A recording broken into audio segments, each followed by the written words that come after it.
নিজে বেকুমের মতো কাজ করেছে, অথচ ইমাদ ওয়াসিম রাগ দেখালেন অন্যের উপর। ডাগ আউটে গিয়ে ছুঁড়ে মারলেন ব্যাট, ছুঁড়ে ফেলে দিলেন হেলমেট, ছুঁড়ে ফেলে দিলেন গ্লাভস। তার এই আচরণকে রীতিমতো অশোভন আচরণ বলে আখ্যা দিয়েছে ধারাভাষ্য কক্ষে থাকা ধারাভাষ্যকররা এবং বলেছে এটি বিপিএলের জন্য লজ্জাজনক। বিপিএলে তারকা ক্রিকেটার নেই, আনকোরা সব ক্রিকেটার বিপিএলে এসে খেলছে এবারের টুর্নামেন্টে। তবে যাই হোক, ঢাকা ক্যাপিটালসের অবস্থা গতবারের মতোই হয়ে যাচ্ছে, ইতিমধ্যে সেটা আন্দাজ করা যায়। আজকেই দেখুন ব্যাটিং করতে নেমে ব্যাটিং ব্যর্থতা। শামীম হোসেন পাটোয়ারি, মোহাম্মদ মিথুন, শেষ ভরসা সাব্বির রহমান, এমনকি ইমাদ ওয়াসিম।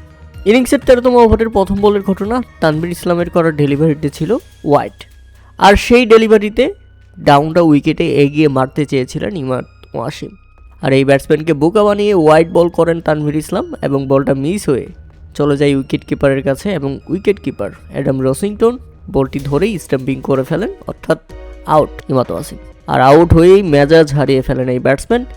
ডাক আউটে গিয়ে রীতিমতো ফেলে দিলেন হেলমেট, ফেলে দিলেন সব কিছু, ব্যাট যা আছে সব ছুঁড়ে ফেলে দিলেন।